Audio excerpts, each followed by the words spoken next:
la date échue mooy li ma doon wax léegi rek donc le décret tarde à tomber. On nous dit que les élections locales demeurent inattendues wala attendues plutôt alors que les délais initialement prévus sont dépassés en l'absence donc des décrets nécessaires à l'organisation du scrutin.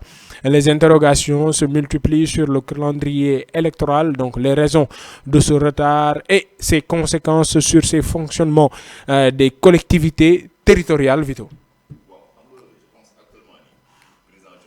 ak élection. tel nga tàggat président Diomaye. xaaral rek président ak Diomaye ak élection ñi ko yàkkamti dafa bari. waaw. parti kiiraay bi nga xam ne Diomaye daf ko teg ak élection ñi ko yàkkamti bari na ci réew bi. lu tax waaw parce que dañoo jàpp ni poids politique. foog ñu jéem a def benn genre sondage ci Diomaye xool ba am na poids politique wala amul poids politique. mais ban rapport la am xam Sénégalais yi gëm nañ Diomaye wala boo gëmuñu Diomaye. élection locale yi maanaam maire yi ay maire yuy nar a doon ak Diomaye. élection locale ay kii lay doon. voilà bien sûr. peut-être que certainement mën na nekk une coalition. ok comprendre nga. ñu jógee ci parti kiiraay quoi. waaw. waaw parce que boo xoolee souvent élection locale gars yi dañu koy def ay coalition si on prend l'exemple des élections locales de 2022. Pastef dafa demoon coalition sous la bannière de Yewwi Askan Wi. defaat yamul rek ci coalition mais defaat intercoalition. avec Takku Wallu bi nga xamante ne ay PDS man lañ dañoo bokkoon ci système bi mais li ñetuñu yooyu yëpp dañoo def seen coalition rek. c'était la première fois ñoom am une majorité relative à l'Assemblée nationale.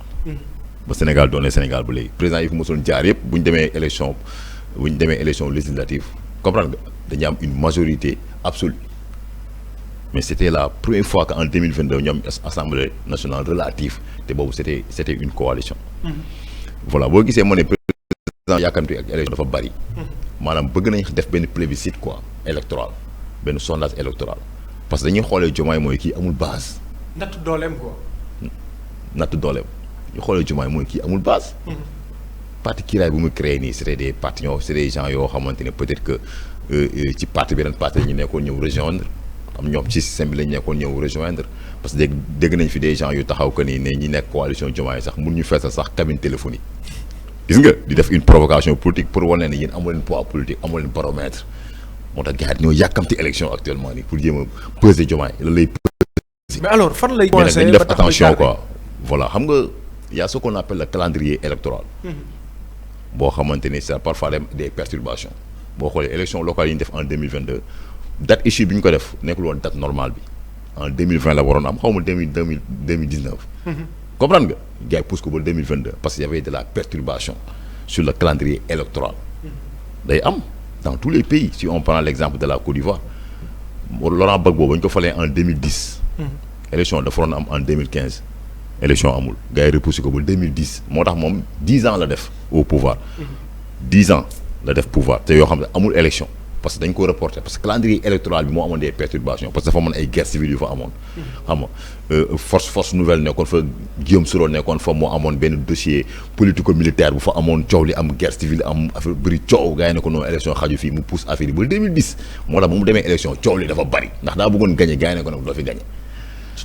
parce que moom nee na ba léegi kenn gañëw ci la Ouattara ñëw xam nga Ouattara gars yi jox ko mu dem ak Gbagbo xam nga Gbagbo gagné premier tour mais li mu gagné doyul quoi pour mu mën a remporter les élections mu dem deuxième tour Ouattara gars yi ñëw sot jàppale ko Ouattara ñëw gagné Gbagbo non kenn gañëw ma parce que gars yi jàpp nañu def na fa 10 ans rek dafa war a quitter parce que xam nga foofu mandat 2 ans la quoi boo xoolee Ouattara actuellement mu ngi ci 4e mandat ci 4e mandat comprendre nga loolu day am léegi nag problème bi mooy calendrier électoral il y a ce qu'on appelle le corps électoral boo xamante ne aussi daf koy contrôler parfois. Il y a ce qu'on appelle le corps da ngay dégg ñu ne les citoyens attendent avec impatience le décret quoi qui fixe la date des élections locales.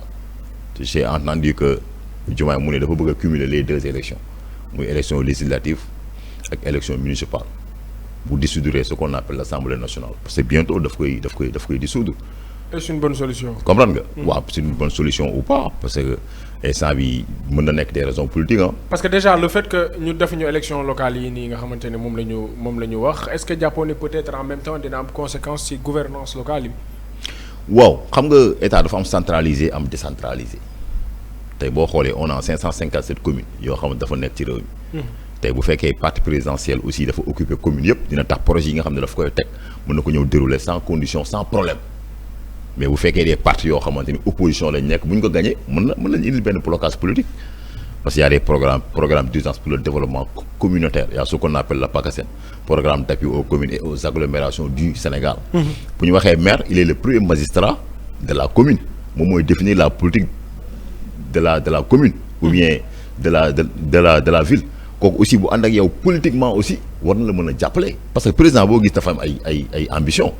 boo gañee élection présidentielle bëgg nga élection di ñëwaat yow nga gagné boo gañee élection législative bëgg nga élection di ñëw yow mooy yow nga gagné quoi te boo xoolee Pastef dafa commencé am une division quoi bu am boo xoolee y a ce qu'on appelle Benno Bokk Yaakaar bi nga xamante ne tey mën nañu wax ne dañ ko tas léegi APR moom moo existé y avait des maires yi nga xam ne ci entité boobu la ñu nekkoon lu ñoo bëgg a rejoindre la coalition Diomaye président comprendre nga léegi nag forcément foog moom ay études foog moom ay calcul pour jàpp la date des élections parce que président aussi dafa nekk ci benn phase politique boo xamante ne il faut qu'il y ait des calculs jéem a xool nu muy renforcer aussi ses potentialités politiques jéem a xool nu muy xëccaatee ay maire gars yi gën ko mën a jàppale comme ça bu demee élection locale day gagné. ndax maire yi ñoo koy teewal voilà menace day am contre menace day am contre menace am. accord am parfois. désaccord am boo xoolee actuellement il y a un désaccord politique bu am Sénégal. Si on prend l'exemple de l'Assemblée nationale et du président de la République boo xoolee sa waaye mu ngi def tournée sur le plan national di jaay ay carte di préparer ay élections locales parce que moom il se précipite que ñu jàpp élections yi pour ñu xool exactement kan moo am poids électoral léegi nag loolu lay ànd ak ay calcul je pense bien que ne le président de la République du moom rek mais am na ay conseils techniques et politiques yu nekk ci ginnaaw dañ koy wax que ne tout ce que vous faites il faut le faire dans le temps et dans l'espace te maa ngi déggaat leneen que ni Diomaye le mandat de 5 ans pourquoi pas mu defaat ko 7 ans comprendre nga tu as vu ñu ngi boîte yeneen brèche politique yoo xamante ne mën na xaw a yéexal sax la date issue de l'élection municipale. Donc est-ce qu'on ban estimation la ñu mën a am par rapport ak date bi nga jàpp ne peut-être balaa boobu dina am. wala boobu dina am. Bon estimation bi c'est-à-dire que président daal moom mooy génne décret maa ngi dégg la société civile ñu ngi génne di wax. lu mel parce que bëgguñu mu def ni comme Gbagbo toog ay 10 ans. toog ay non je ne pense pas que ni loolu parce que boobu y avait c'est-à-dire que stabilité moo amul woon ci réew mi quoi wax naa la ko fii en 2022. guerre civile yi. voilà xam nga en 2021 je pense que ni réew mi dafa xawoon yëngu. xam nga pour ñu def ay élection day xaw compliqué de 2020 à 2022 réew mi dafa xawoon yëngu comprendre nga léegi nag je pense que ni dëkk bi am na stabilité am na calme nit ñi war nañ mën a génn dem voter normal ñëwaat pourquoi pas Diomaye jàpp date bi. oui gars yi dem def seen élection voté mu wóolu boppam gëm ni moom war na mën a am dara. waaw sëgg bëre. voilà c'est ça sëgg bëre. waaw xam nga fekkee nañ leen daan ñu daan la fekkee booy match nga Idriss Seck doon wax moom Macky Sall man daal mbër muy bëree man daal sama new si. waaw mais affaire yi moom gën boo xam ne ba takk ngeen moom doon wax naan fay waa jàmm. waaw man lu ma mëru làmb. waaw gis nga c'est-à-dire boo jëlee avance moom avance. waaw bëre moom di nga ko def. dëgg la te Diomaye dafa jël avance quoi. te élection locale aussi foog mu am. élection municipale foog mu am. parce que en 2027 député xool maire yu bëri seen mandat day jeex comprendre nga foog ñu organiser waat yeneen élection te respecter aussi le calendrier électoral loolu dafa am solo parce que dafa bokk sur les signes démocratiques d'un pays. day bokk ci signes yi nga xamante ne sàmmoon kenn pays bi am na démocratie amul dictature amul loo xamante ne dañuy violer le code électoral yooyu yëpp aussi dañ ko war a respecter quoi bu baax a baax bu ñu bëggee réew mi am aussi dal.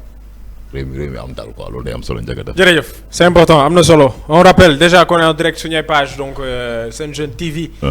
via suñu chaîne YouTube via la radio. aussi via la radio effectivement ñu suivre donc si rajo bi wala soit TikTok. Oui. Allez vous abonner massivement suñu ay page bu ko defee suñu ay programme di ngeen ko am mais avec de meilleures conditions c'est important. Inch'Allah jar na bàyyi xel tey moom xam nga faw nga sonn quoi. bu beneen jógee rek. contre attaque day ñëwaat. waaw mais dara contre attaque bu ñëwee ñu riposte rek. mais c'est normal fu mu ne nii suuf killing bi nga. waaw boobu killing baa ngi ëpp normal quoi. waaw mooy loolu quoi kon baax na bàyyi ma enchaîner. Alors on nous dit beneen bi si topp mooy suñ deuxième sujet on nous dit que collège des donc